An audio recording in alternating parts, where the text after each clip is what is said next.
What is up? I'm Miguel Antonio, and you are listening to the Live and Create podcast. It's where I interview artists and entrepreneurs about what it means to live a great life and create great things. And before we jump into the podcast, I'd love for you to check out my band, Run With It. Here is a clip from our song, Ghost Like You. I've been waiting for a ghost like you. I got these walls that you can walk on through. Your voice, it echoes down these empty halls. Your touch is soft, come and break my fall. I've been sleeping when the sun comes up. The days are torture without your touch. Wake up again to the light of the moon. I've been waiting for a ghost like you. You haunt me, I'm fading, I gotta let go. Come and save me, take control. Are you my demon or my angel of gold? Is there a heaven you know? Is there a heaven you know?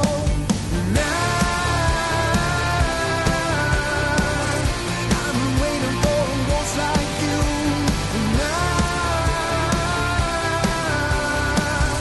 I've been waiting for a ghost like you. Like what you heard, make sure you check us out at Run With It Band, at Run With It Band, everywhere you follow people at, or go to runwithitband.net. It'll take you to all the different links you want to go to, and there'll be a little button you can click for booking information. Now for today's podcast. The Live and Create podcast.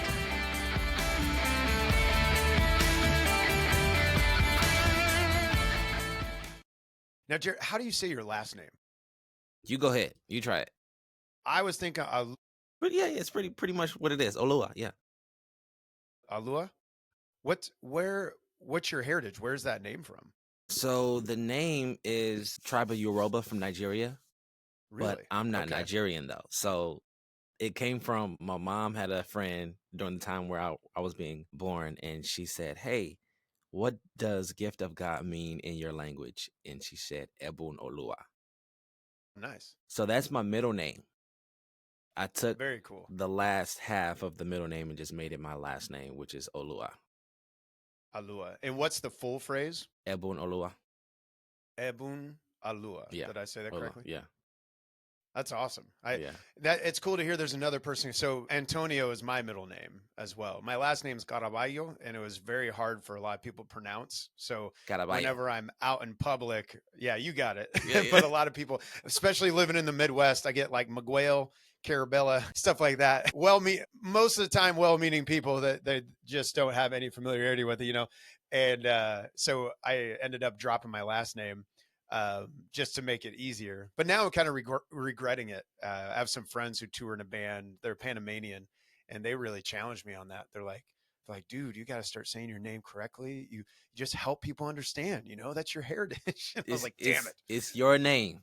You know what Yes. I'm saying? So a lot of times people be like, "Oh, just call me this for short." And I'm just like, what's the whole purpose of you having the name that you have, which Right. usually has a powerful meaning to it? Let us be, correct in how we address you and use your name properly.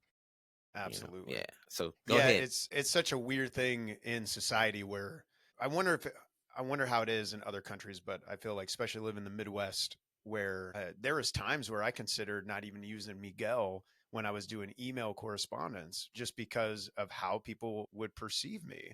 And I'm like, but now like that makes me cringe now thinking about it. But there was a season in my life where I'm like, damn, is my heritage, my name holding me back? And it shouldn't be that way, It shouldn't be like that. I mean, that's the key word, shouldn't. You know what I mean? But Mm-hmm. this is where we are.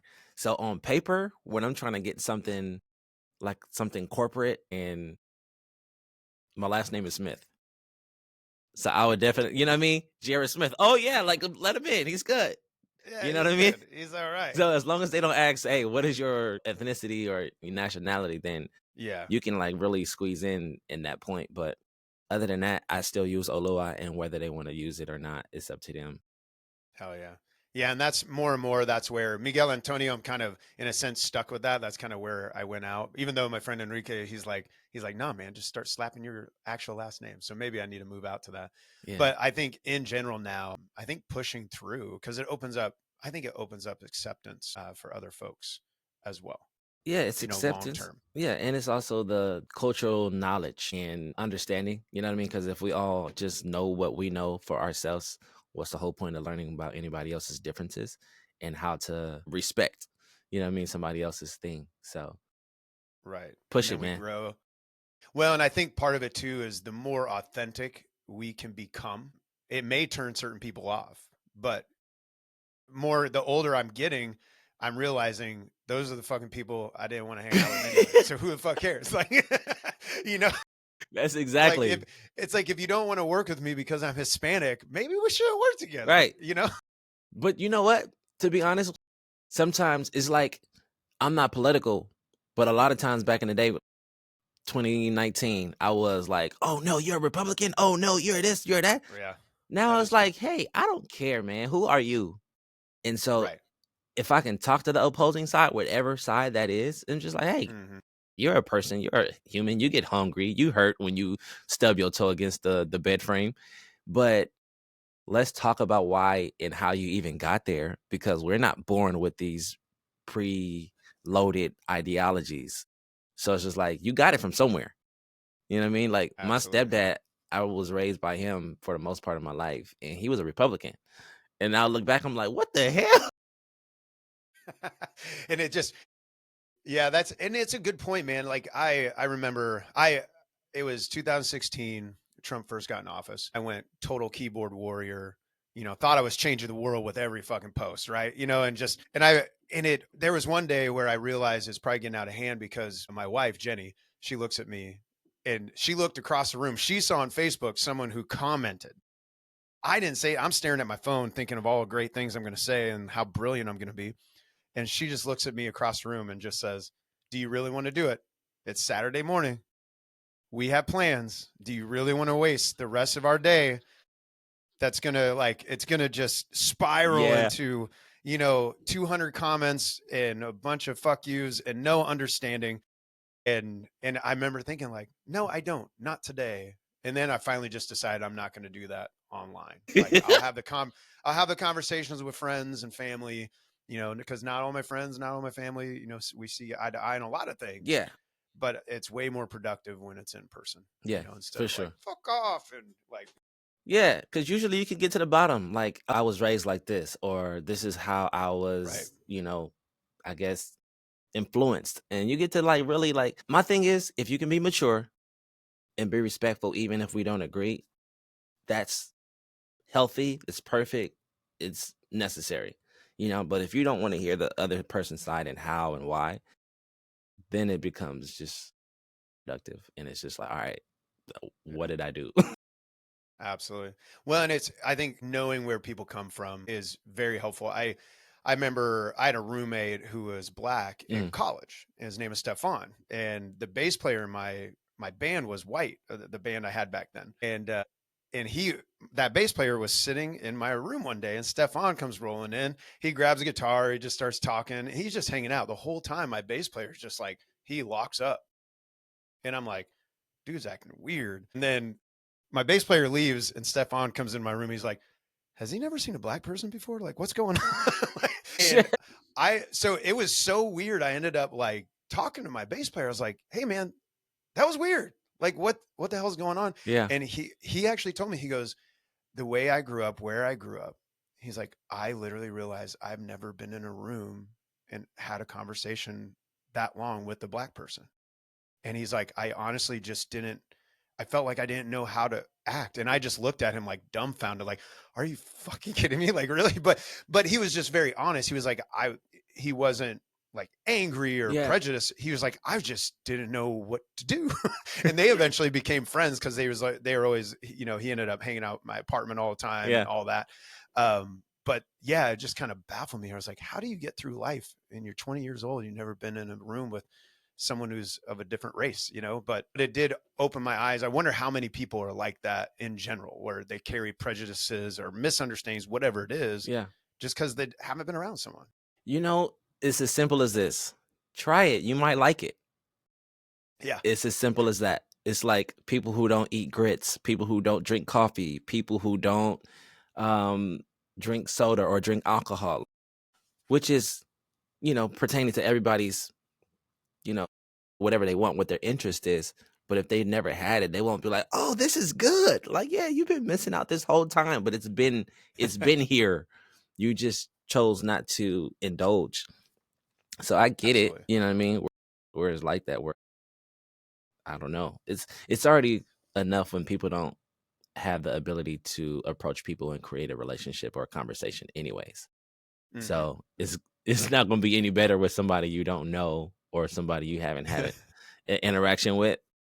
Right. So it's like I don't blame anybody, to be honest with you. Like, now I think about it these days, I'm like, yeah, they just need the opportunity. That exposure. Well, I think that's the power of music in general, like the world we live in, Okay. because, especially I see Bob Marley is a very interesting person and artist in many ways. But one thing I've noticed about like his music in particular seems to transcend so many different like cultures and Mm, demographics. Like, I don't know if I've met someone who hasn't liked Bob Marley, and it's like, I wonder how much his music kind of opened up a lot of people to things they never tasted or experienced before, yeah. and with you on this music journey, man, you seems like you've been hustling, building, making things happen. But where did it start for you? Were you really young, like writing tunes and producing music, like right out the gate, or did it start later for you? Yeah, it's right out the gate. So as far as I know, my grandma on my mom's side, she played organ and sung. And then here comes my mom, being her daughter, growing up singing. She meets my dad because he sings. So they get together and have me. And then here I go, born on the piano, born into the church, singing, choir, everything. And so, yeah, just piano in every house, a whole drum set, guitars, Nice. harmonicas. Yeah, just all the things, growing up in all the houses. So it was no stranger to music. It's just a part of Right. life. So in a way, if you weren't into music, it would have been weird growing up the way that you did. Sounds like. I mean, to be honest, I don't know what I would have been doing. I grew up in the hood in LA, Los Angeles. It's called the East Side, Low Bottoms, and heavily gang infested. My brother, yeah, he's gang bang, tattoos on his face. My dad was gang banging too. I was just into the girls. I was into the money. So it's just, I don't know where I got it from, but you know what I mean? I'm You're thankful. like, I'll just follow this. I don't care about any Yeah, of that. it was enticing. I'll tell you that. But I knew the end of being in that circle was not going to benefit me, and I didn't like people telling me what to do. So I could never join a gang unless I become like the leader. That's the only way I join You're a like, I'll gang. start a gang. I just Yeah, ain't joining a gang. I'll join somebody's and then be like, all right, this is how we're getting ready to tailor it. You know what I mean? Because gang, Hostile takeover. like I'm finna get y'all in here. You trying to make money? You want to do this? You want the girls? This is how to do it. Like we're not. Why are we out here shooting and jacking people we don't even know in our same community? It doesn't make sense. This is how we're gonna move from now on. You know what I mean? So I would actually get in there and like revitalize the whole thing, and they go like, "Yo, what happened to Like, all this our is how it's guns? going. I got them." You know? I got him, and Yeah, we're about money. So yeah, let's go get money now. yeah. Was there a moment for you that stands out when you were younger where you did make like a conscious decision, like that is not the path for me? I think just right away. You know what I mean? I never really, well, I always knew I wasn't going to be into a gang. But not all of my friends, but a majority of my friends were because they were all in the same, neighborhood, whether they were black or Latino. It was a bunch of Latino gangs. My brother ended up joining a Latino gang. So it was kind of like, it was crazy. And where I'm at is every couple of blocks there was a new hood. So it was not like, oh, we got to go down the street a mile before we get to the next area. It's like it was so many within the same Boom, boom, boom. area. Most of them grew up together. So we knew where other people's homes were. We grew up with you playing football, basketball at the park. And gangs just turn people, you know what I mean, more Yeah. important to people. And so it was kind of like, what are y'all doing? Like I was always about community and like having fun and bringing people together. Right. So I couldn't join a gang. Like I just couldn't. That's awesome. Like in a sense, you came out the gate just having your mind fixed on this. Was it your parents, like your mom and dad, like fostering that for you? You know what? They were busy being artists. Okay. They were literally being artists. Where can I perform? Who can I sing with? They were stars in the hood in LA. A lot of people know them from different churches or different areas and stuff like that. But I don't know. I just took a different route. And yeah, music was always there. So that was like another segue for me to enjoy life. So, I'll come around doing beats on the table. I'll get kicked out of class every day in like my 6th period or whatever. Every day. My class was the dean's office because I was class clown. I was making beats on the table. Now, if I went back to that school and be like, "Hey, you remember me?" Like now I'm making You're like, money now from I make doing money beats with those beats. It's so funny how there are a lot of things, and it's tough. I have 4 boys, so Dang. it's tough as they're growing up. Yeah. Because there's some things where they get in trouble for at school where I have to be honest with them. I'm like, listen, you have to play the game of school, but Mhm. don't lose that passion, whatever that thing was, because that thing's going to help you. Come on. But you have to understand right now in the context of school, you have to play that game, and because there's those things, man, like, not following the rules or being a little more creative with how you do something or drumming in class. Next thing you know, that's a full career. That's powerful. Right. Exactly. Yeah, kudos to you for that, man, because a lot of people don't parent that way.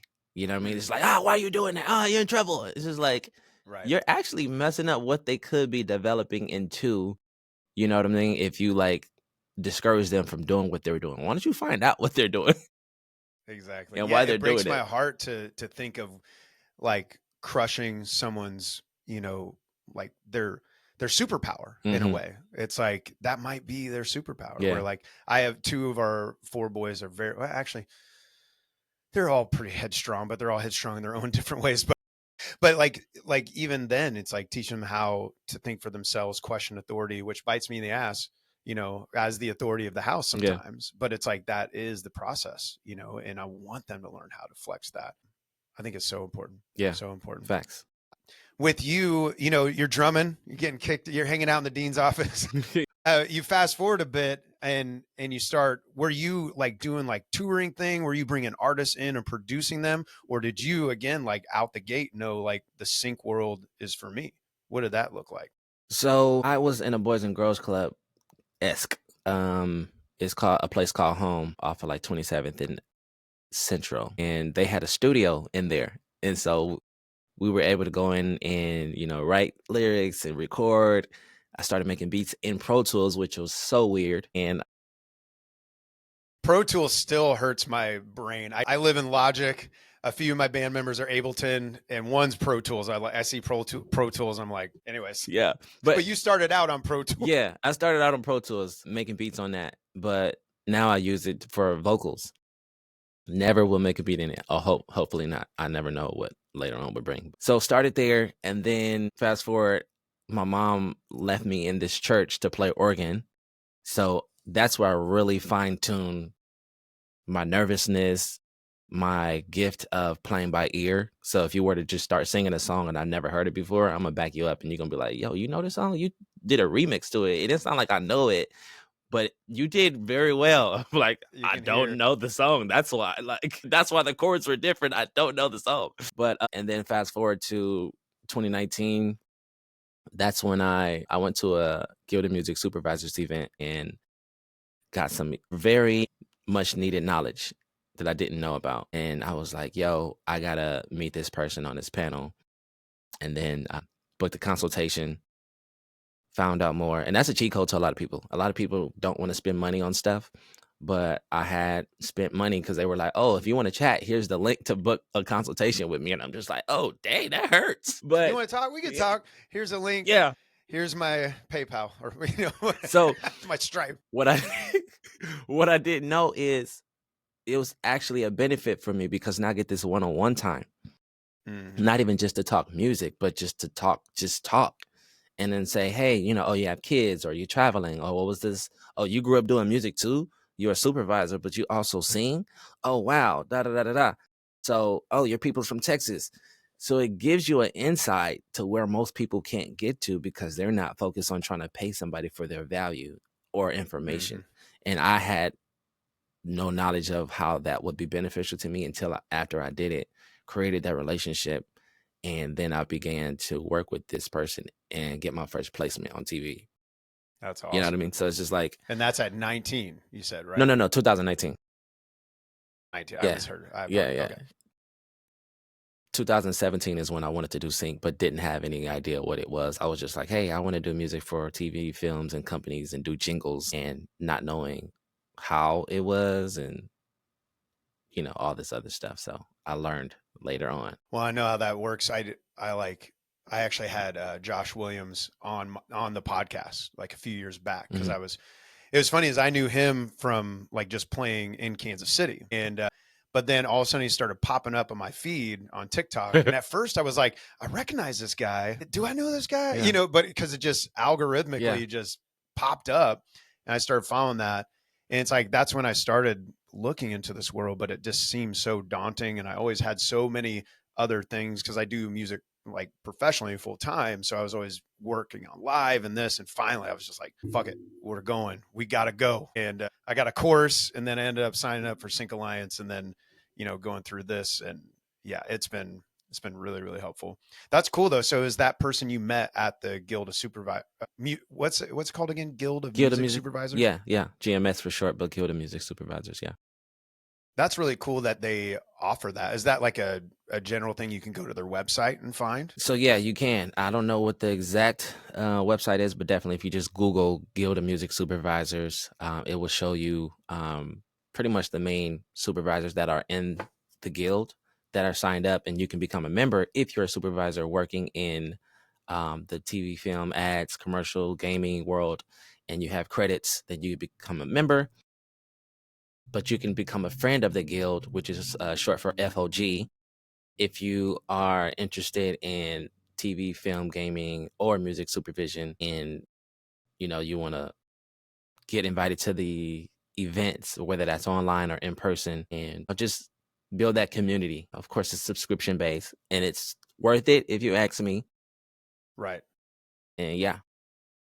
Well, that's the money I spent. I purchased a course from Michael Elsner, and this is a little bit of investment, like 1,000, 1,500, something like that. Mhm. And then, you know, going through the course with Sync Alliance but those, I think there's a lot of products out there, right? Yeah. Sometimes I've invested in some things where I'm like, fuck, that was just dumb. Yeah. So I've gotten better at researching. Yeah. And yeah, these have been incredible investments in the amount I've learned. And it is really cool because it does seem like what you're talking about, like this idea of community, this idea of everyone lifting each other up. Like that's one thing I didn't expect. I expected maybe like some good networking and learn a lot and, you know, but instead like people being like, hey, tweet this on that song. Hey, I'm really excited to hear what you're doing here, you know, and feeling that sense of community in the sync world is really fun, especially for me. I'm pretty new in this world. Got you. Well, welcome to the as a newcomer figuring it out. But I mean, the only difference is, man, is just like being objective with a mood versus being subjective as an artist and saying, you know, explaining this is a sunny day when I look into your eyes. And you know what I mean? If you can speak metaphorically, that it works to your advantage. But if you're like, the day I pulled up in the top down Camaro and it's a truck, you know what I mean, in the scene. Right. And it's like, bro, this doesn't match. You just messed it up.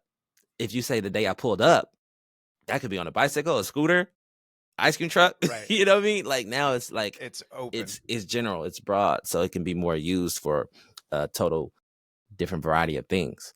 So that's the difference when it comes to artists versus sync, and also the production. Like, are you using samples, royalty-free loops, even if you purchased it? Oh, I bought this. Yeah, nah.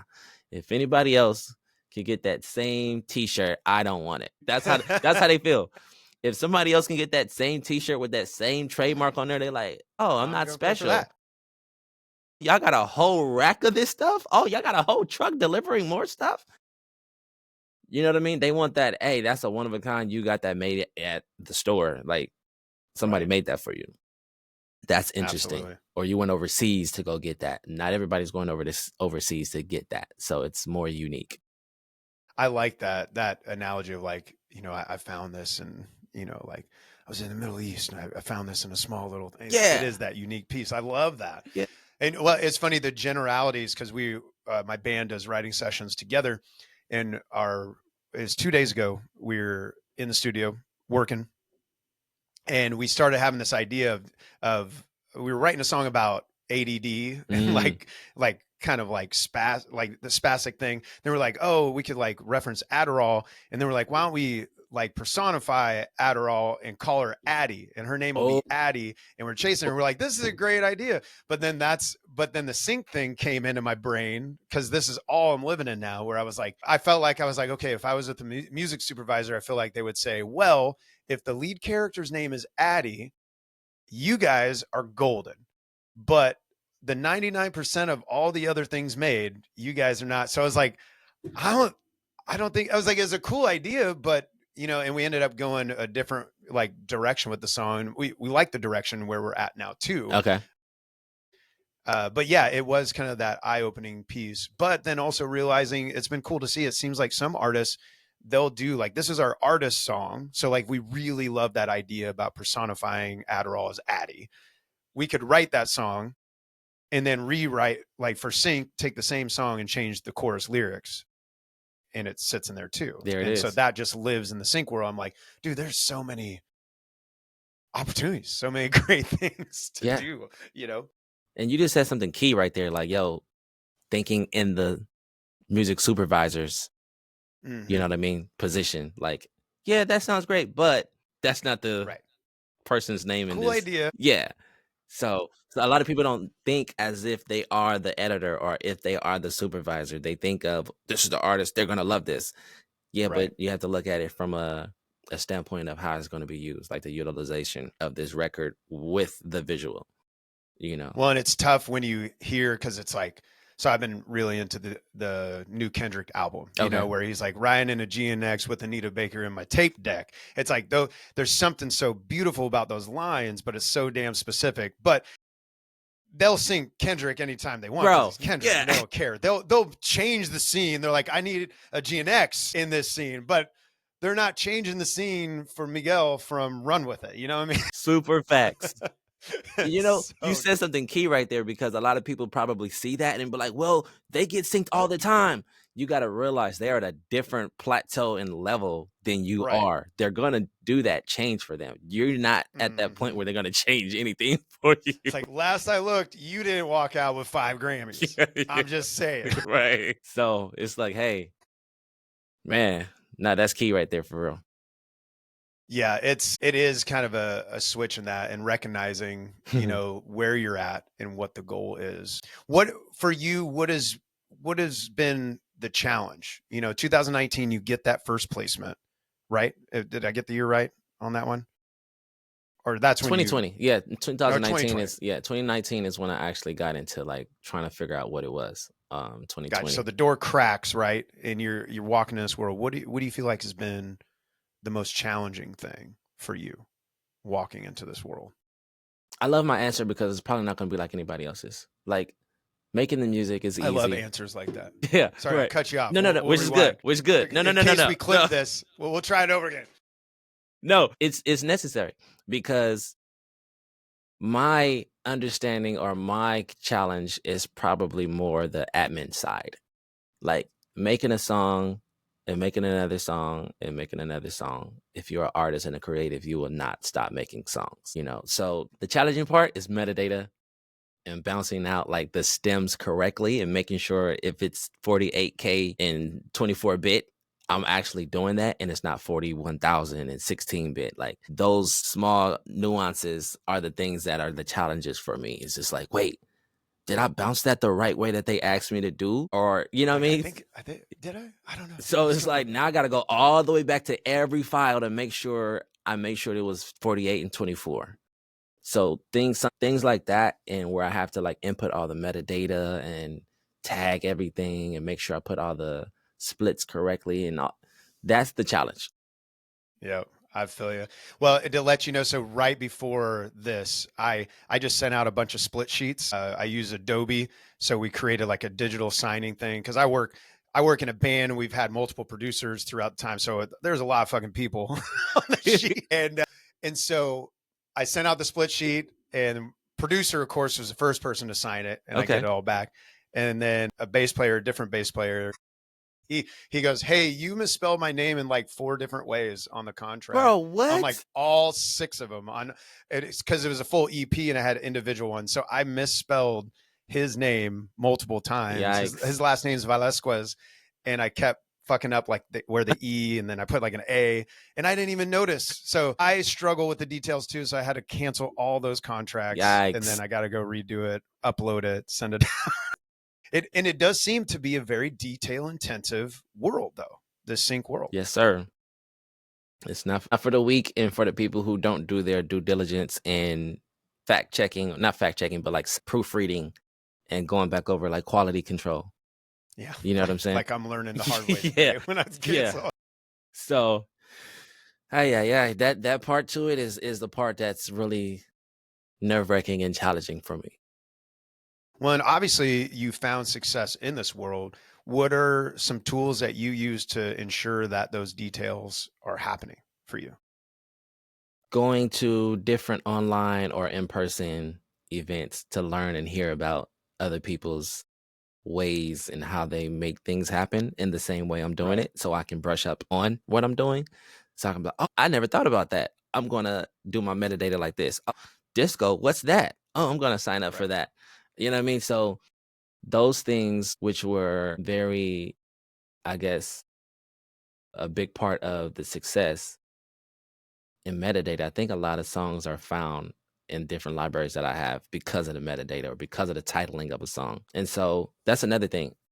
People be like, oh, sad or beautiful. And I'm like, yo, can you make your title of a song a small sentence?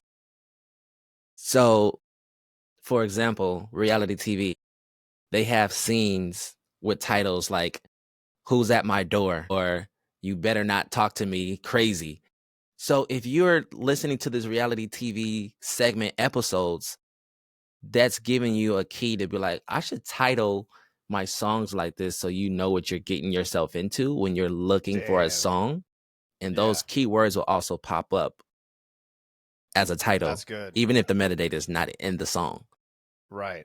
You know. I love that. So you're saying in the scripts they're naming each one of those scenes as well. Definitely. That is really cool. Yeah. Because that's one thing we've been wrestling through too as we progress as a band is like, how do you, like, we've been going with the Dave Grohl method of writing where it's like, what's your bumper sticker? Like they're like, for rock music, you just want, this is the bumper sticker, like life's a bitch. And you just write through like the whole song is just like, and I got an itch because life's a bitch. And, you know, you just drive that bumper sticker home all day. But it's cool to think about like, okay, if we're going to name this scene, like walk into the studio on like a Tuesday morning and then, okay, here's the scene title and we're going to write that song to that. And that becomes, that's, I love that. That's a great trick.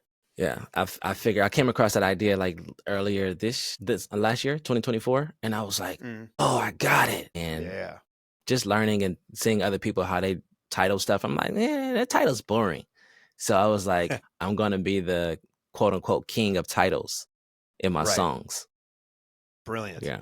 I'm going to go check out your disco then. I'm like, okay, I see him. See what's going on. Get that. Well, and one of my favorite songs out there, probably my top 10 favorite songs, is called I Write Sins, Not Tragedies. That is not, none of those lyrics are in the fucking song. Okay. So it's, you know, the one, it's like, I chimed in with, haven't you people ever heard of closing the goddamn door? It's called I Write Sins, Not Tragedies. Bro, what? None of it's in the song. All there, that whole album, the song titles, you know, are like, there is one called Death of a Bachelor, but they put the lyrics in there. That's Panic at the Disco, right? Yep. Bro, I think that gets on my nerves so much when people title something. And I think I became annoyed because you're like, what's that song that says da da da da da? And it's like, you're looking for it and the title might come up and you're like, nah, that's not it. Yeah. It has nothing to do with the song. I was trying to find it. Yeah, before I realized the actual title, I was trying to find it. I finally had to like Google. So like, yeah, they have the only difference. What is this one called? It like their songs don't even fit into where you can read it. Wow. The only difference between Martyrdom and Suicide is press coverage is their first track. That's wild. London beckons songs about money written by machines. That's the title. Nails for breakfast, tax for snacks. That's a pretty good title. Okay. I like that one. is. But yeah, there, and then I write sins, not tragedies. But yeah, that's interesting. So you would suggest at least have it relate to the song. You know, sometimes my title comes after the song is done. So I'm like, okay, what is the hook? What am I saying the most? What am I saying at the beginning? Or what am I saying at the end? Or what am I saying at the middle part of the song? Or something that I might say twice. I don't know. But whatever one it is usually the one that I leave off so they can know, like, okay, this is the last words that he said. This must be the title of the song. Usually that's how it goes. Yeah, man, I love that idea of thinking of the scene title going into it. Yeah. That's really cool. Yeah. What are other tools that you help just with progressing in the sync world? What have you found effective for you? Relationships and everything I know on the life skills side is me just people watching. I love people watching. I learn from that, and then I also get to see how people are interacting, if they're on their phones, if they're not on their phones. Are they an introvert? Are they doing too much? Are they annoying? Are they great? You know what I mean? It's different things that I watch and see, and I'm like, okay, I like that. Ooh, all right, hey guys, this is what's not to do if you're networking with a new person. Like, I don't know if you do this, and if you do, ooh, cringe. But walking into a circle and somebody's, hey, what do you do? And it's just like, hey, yo, nice to meet you, Miguel. Goodness gracious. Like, oh, thanks, man. Yeah. So I see that happening a lot. And with a lot of peers that I know as well that does that and walk into circles. And the first thing that literally comes out of their mouth is, hey, so what do you do? And it's like, even if I did something or if you did something that I wanted help or support from, I don't even want to work with you because I'm already turned off. You can help me. I was at a music networking event for like live music. And immediately somebody walks into like a conversation and just starts handing people cards. Like that's how they started. And I was like, it's like, dude, I haven't even bought a card. I haven't re-upped my cards. I can't remember. And I think, the more I tried to talk with him and everything, and I think he had good intention, but like I said, is just maybe new to it and didn't know, like, hey man, we can just vibe. You can just chill. Yeah. Yeah. So it's like that thing right there is something that I would kind of stress to people, not even just in the sync world. I think that's just the life skills of how you can elevate and be respected as a person. If you don't just come in already like, here's my card, like you just said, or, hey, what do you do? Like, okay. And the whole vibe is, So building organic relationships, you're not going to like everybody that you meet. That's a fact. So, I mean, you know what? It might not be a fact because some people might talk to 3 people a year in those 3 people might be exactly what actually know. I eat my words. Circle. I eat my words. Okay. There's always an exception. Yeah. Somewhere. But I think you get better traction in an environment of great people when you can just say, hey, have you traveled lately? Where was that? How was that? Let's talk about something else that's not current events that we're dealing with right now. Let's not talk about work. And if you want to talk about work, here's a key. Hey, how has your week been? Usually they're going to be like, man, shit, work is kicking my ass. Oh, yeah. That's a good point. And they'll get into it. They'll let you know without letting you know. You know how it's just like, I won't tell you that I'm rich, but there will be signs. Like, it's stuff like that. I don't have to exactly tell you my title of my work, but if you listen, you'll know, So it's like, there's ways to do it. And I think, find your way. Your way is not going to always be my way, and it's just not going to work for you all the time. But try different things based on your own personality and how you like to meet people, if that makes any sense. Yeah, absolutely. Well, and I like that too, where I picked up somewhere, maybe I heard it on TikTok or something, where they're like, don't ask, kind of what you're talking about too, is like, what do you do for a living? What do you do for work? Or what, very common question, because they're like, maybe someone hates their job and they don't want to talk about it. Maybe they're embarrassed about their job, or maybe they feel like their job is like if they're a surgeon and they're hanging out at the soccer field, they don't want to sound like they're pretentious, whatever it is. and where they suggested, asking like, what are you excited about? Anything exciting going on this week? Like something general. And then, like you said, then you can kind of pull at that where if they're excited about work, they might be like, yeah, I just got the sync placement this past week. Oh, what's sync? Well, will you do this? And you dig in, man. And it's those soft skills that are tough. And I think sometimes for musicians, it seems like those soft skills, it can be a struggle. Cause I know, like for me, like I forget to eat when I'm sitting here in my studio, like writing, and like today I was like writing another song, and I'm doing this, and I'm in the zone. I'm like, oh shit, I need to go do this, podcast. And like literally, I love eating. I'm like religious about it. I pack food. I take a cooler with me when I go to studio session. Like that's how much I love eating, but I love writing even more because like it'll go hours and hours. And I realize I haven't eaten anything. Yo, I need a drink. What do I need? So I think sometimes artists can get stuck in that, like I'm an artist, I'm creating world instead of going out. And I've been wondering this is success in the arts, maybe everywhere, but we'll talk about the arts. Is success in the arts like 51% your work, 49% your network? These numbers, these numbers were changed. Even if I say this number today, and I'm going to say another number next week, and I'm going to say a number the next following week. So I was on a panel, funny enough, right? I asked somebody, hey, I want to do more panels and da-da-da-da-da. And it was like, oh, yeah, okay. Send me your bio and send me all some other things and your picture and everything. So I didn't understand, but I sent it. 2 days later, I'm on a panel with some supervisors, Grammy Award winners, and they're like, oh, you're speaking. I was like, what? And it was like, yeah, what are you doing? You're supposed to come up here. Remember, you sent me your bio and I'm like, my gosh, you didn't tell me I was going to be a speaker. That's amazing. So I'm on this panel.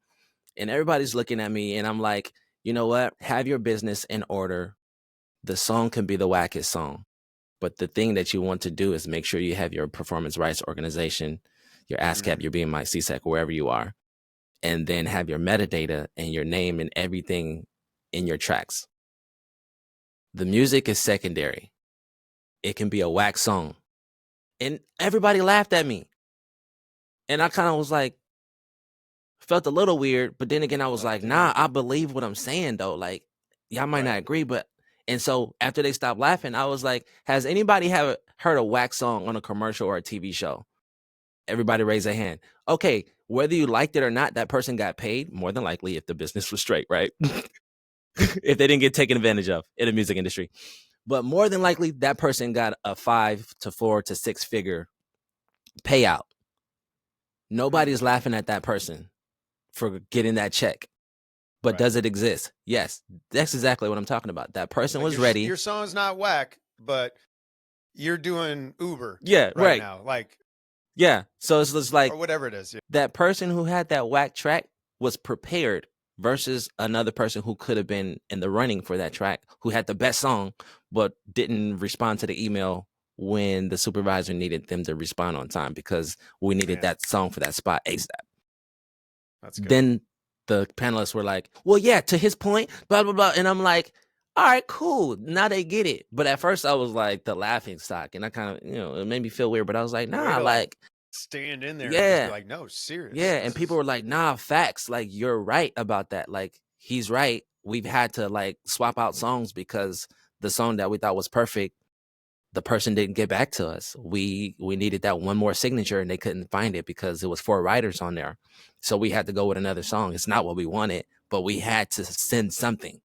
So, stuff like that. It's true. I have a business coach and he was helping me get into like the keynote world, like where it's like creative keynote where like storytelling essentially around my own songs with the band and everything. And he, I was kind of lamenting something. I was, complaining or whatever. And there was another person he pointed to. He's like, this person's getting paid $10,000 to do stand up there with acoustic guitar, play his own music and tell stories that impact this crowd.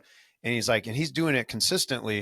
And he said, have you heard his music? And I was like, yeah, his music isn't that great. And he goes, that's my point. He's like, you're really good at this. And if you just get these other things, you don't have to complain. Like, you have better songs, So if you go this direction and make it happen, like, but you have to like walk that path, you know, and you actually have to do it.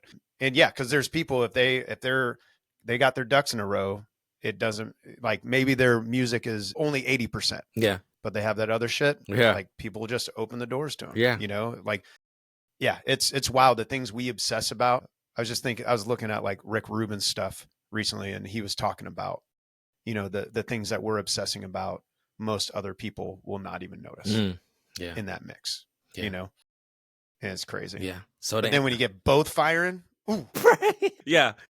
But yeah, so to answer your question, what percentage? yes, I don't know. You can have a low percentage of a quality track All of it. and a high percentage of business acumen ready and prepared. But also the relationship. Don't forget about that, because some people come Right. to you because they know you and they know you can deliver, or they like you and they say, you know what, something about this cat, I don't know, but I want to give them an opportunity, you know? So the number That's is huge. interchangeable. Yeah. So I know you're doing the sync thing. It sounds like you're starting to coach other people in the sync world as well. Is that true? Yeah, I started off as a coach before I before I started doing sync licensing. Like, Really? this is Okay. crazy. So off the record, uncertified, I was a coach in 3rd grade. And I say that because a lot of my peers in elementary were coming to me and telling me there's things that I should not know. Even as an adult, I should not know that what's going on in their life at home and what they're dealing with. People just came to me to tell me these things when I'm 8 years old. And so I knew I had some type of gift or purpose to, like, for people to come to me and tell me these random things, whether I knew them for like 2 seconds or 2 years. It's like Right. people tell me stuff and I'm just like, lucky Like, you. why did I know this? I don't just tell people's business, and lucky you that my memory is also ice cold and I forget what the hell happened sometimes. But Thank you for sharing. I'd encourage you not to share that with yeah, anyone else. right. So I've been a coach for a long time, and then I went on to get an actual certification in a life skill coach, just to be like, Nice. I got paper for this. I've been doing this, but let me just get the paper. So I went in and got a certification for a life coach and life skills, and then here comes the music. And so That's awesome. I'm not the music guy. I'm more of the, how can I help you invest in your elevation guy? Oh, but you also do music like me. Oh, now I can help you elevate in the music space. Nice. You know, so it's just, that's really my community that I have, is creators. So I know people in the education field where I'll be like, oh, here's an idea. Oh my gosh, I don't know, you should be on the advisory board. I'm just like, me? You're like, I don't want another job. Everything I do, That's I cool, do though. not want to do. I don't want to go to school. I don't want to go, oh, you got to go have your bachelor's. You got to go. I don't have an AA degree. I don't have none of that stuff. But I've spoken at colleges. I've spoken at the White House. I've spoken at all kind of conferences. I refuse to go to school to try to make it seem like I went to school so I can be this person. Like, nah. And I hate math. Not like that. But why am I learning about these angles and I'm not a contractor or a landscape engineer? Yo, why are you making me take this thing?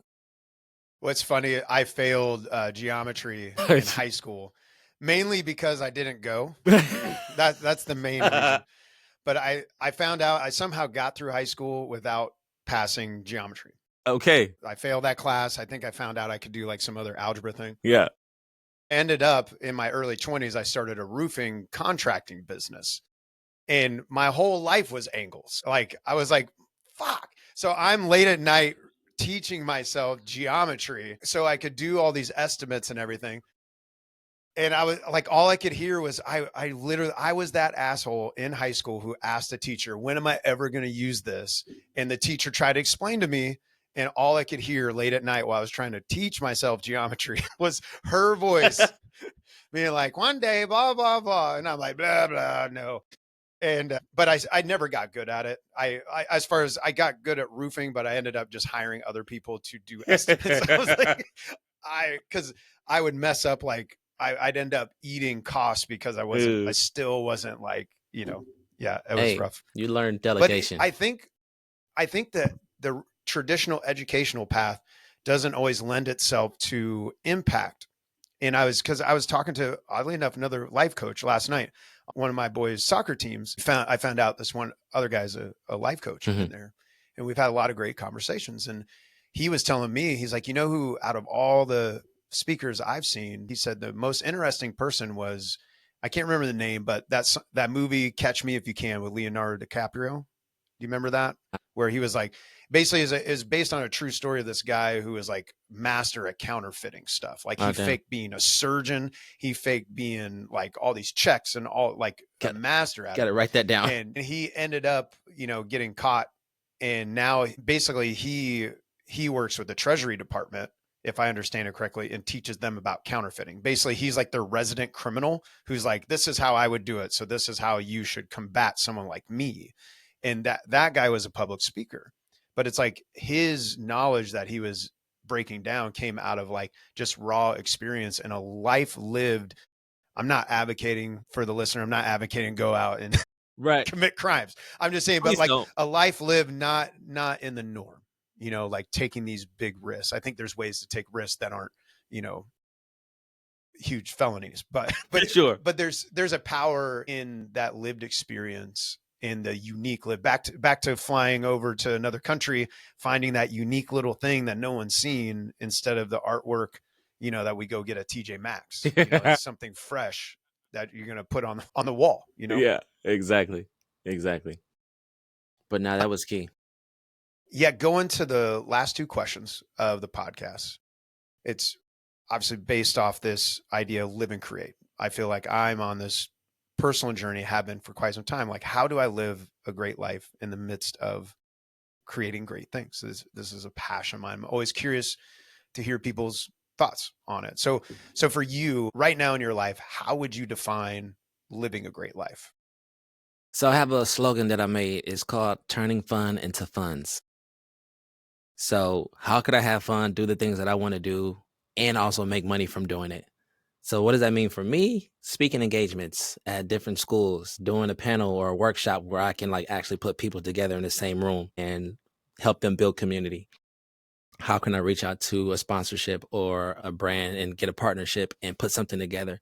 Those things are fun for me. I'm living that, I'm creating that, and I'm enjoying that, and I'm getting paid from that. So nice. Those are the things that I would definitely say.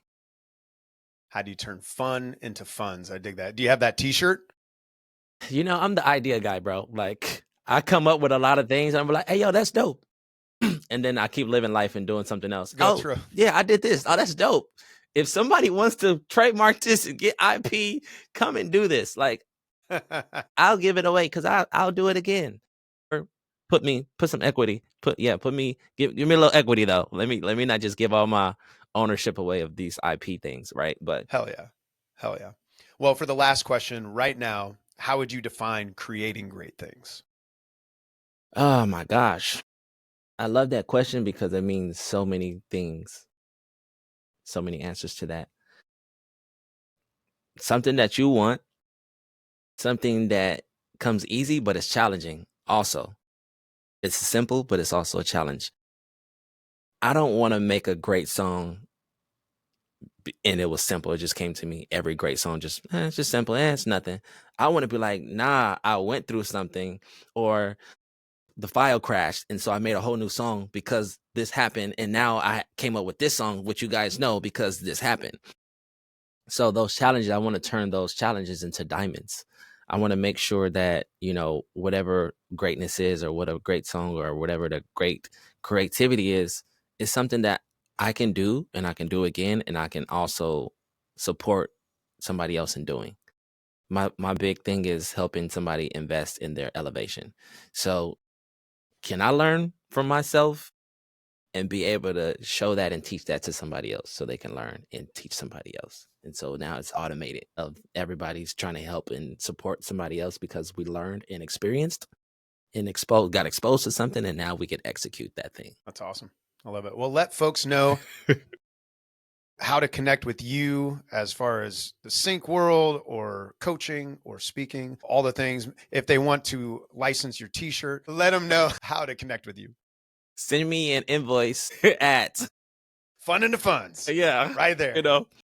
But yeah, connecting with me, LinkedIn, Instagram, Jared Oluwa, JaredOluwa. Open to doing discovery calls for different artists, authors, career people or somebody who doesn't know what they want to do.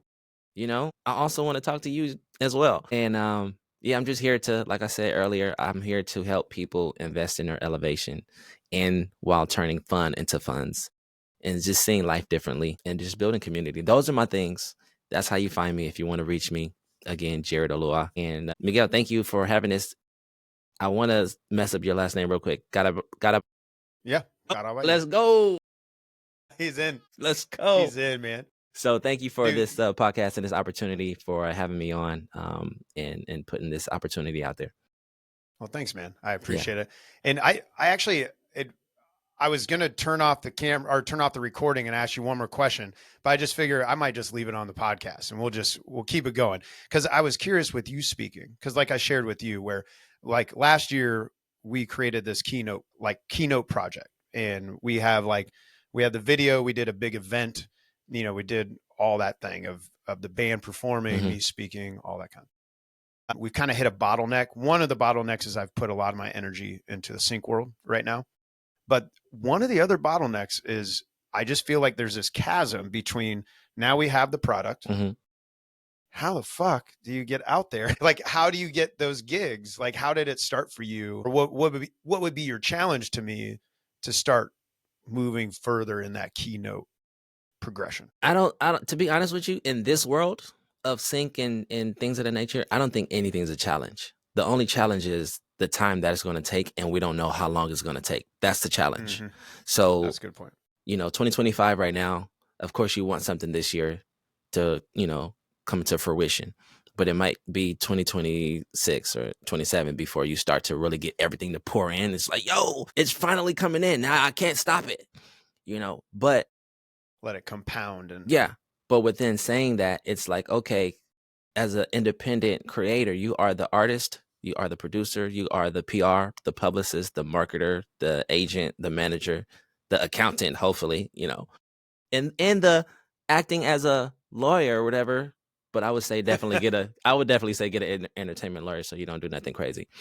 But we're acting as all these things. And I think we should step into that until we actually get a team to have their each component. And so first key would be, okay, you already have the product. Now what do?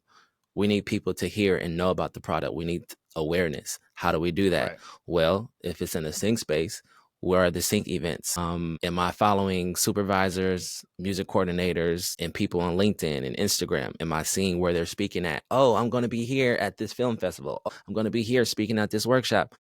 Do you know these things? Because if not, you're going to be like, hey, what's going on? And you're going to see everything post after the post is done. Oh, had a great time at blah, blah, blah. You didn't find out because you wasn't. Like, I didn't have a great time because I wasn't there. You know what I mean? So let's staying on top of things like that. And even if you live across the world, online events are there. Right. You know what I mean? So like, who are you following? I attend online events all the time. So nice. What are those things? All right, I'll give you a couple examples. There's a company called Pandian Music Foundation. They have weekly Zooms on Wednesdays, and they have all type of creators in there. It's music based, but yesterday they had a friend of mine named Kenya, and she was talking about the health space within the music, but also astrology and how we can take care of our healthy living so we can be healthy creators. That's cool. Then they might have a friend. She part of our keynote night, we had 3 different speakers. And I was talking more on like mental health and like resilience. And then one of our other speakers, she was talking about health, like your actual physical health and how that actually helps us sustain as an artist. That's really cool. Yeah. So it's different people out there. Marcus Manderson, aka The Fingers, he's always posting something. He has a directory of people that's a part of his Secrets to Success. And so it's just a lot of people in a lot of organizations that are out there. Those are just like a few that I just named off the top of my head, but there's a bunch of things going on. You just have to go on Google and type in sync licensing workshops, sync licensing conferences, Guild of Music Supervisors, this. Events. Get creative with how you start typing in stuff to find things. I think that's our Mr. Chat GPT can help. We use that for like the live world a lot, like hunting down.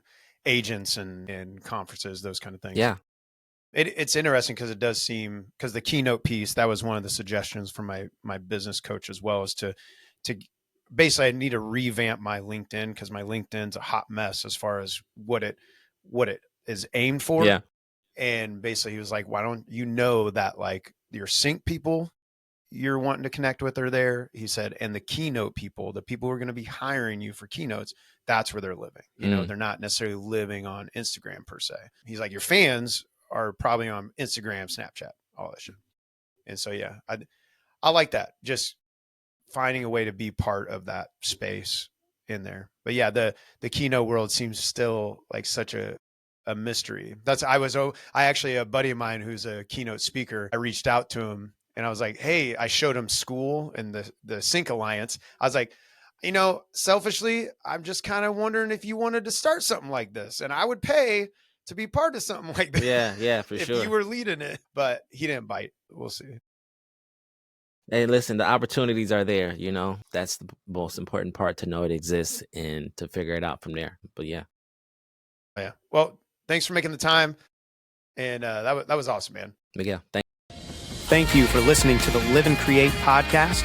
If you like what you heard, make sure you subscribe and leave a comment or a review. The Live and Create podcast.